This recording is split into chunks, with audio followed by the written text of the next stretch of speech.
Magandang araw sa ating lahat. Ako nga po pala si Binibining Erica Labado at ako ay nandito sa inyong harapan upang talakayin ang isang napakahalagang issue at napapanong issue na ating nararamdaman ngayon. Ito ay ang pagbabago ng klima.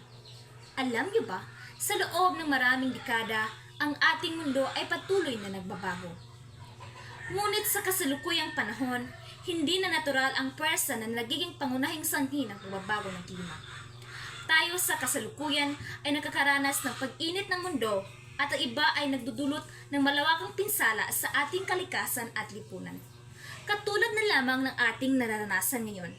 Nakakaranas tayo ng tagtuyot na kung saan sobrang init at hindi na natin naiintindihan ang sikat nito.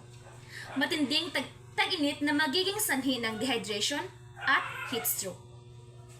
Upang maiwasan ang kalamidad na dulot ng init, dapat ay palagi tayong umiinom ng maraming tubig upang hindi tayo matamlay at mawala ng enerhiya.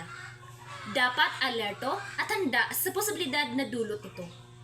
Ang pagbabago ng klima ay isang katotohanan at hindi na basta-basta. Ang ating planeta ay sumasalubong na sa mga epekto ng pagsabog ng greenhouse gases, pagkasira ng mga kagubatan at iba pang gawaing nakakasama sa kalikasan. Ang mga kalamidad tulad ng malakas na bagyo, tagtuyot, pagbaha at pag-init ng mundo ay patunay na lamang na kalagahan na agarang kumilos upang matugunan ang isyong ito. Ngunit hindi dapat tayo mawala ng pag-asa. Bawat isa sa atin ay may magagawa upang mapigilan ang lumalalang epekto ng pagbabago ng klima.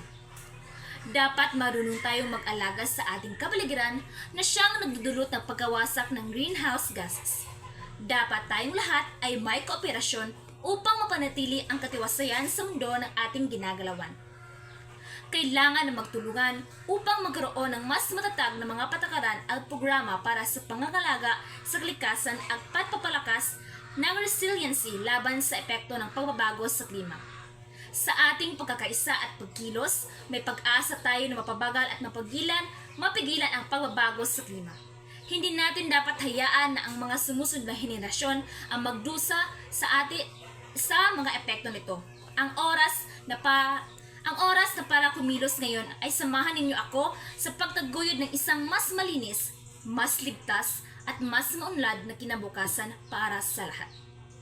Maraming salamat sa inyong pakikinig at pagtangkilik sa ating adhikain.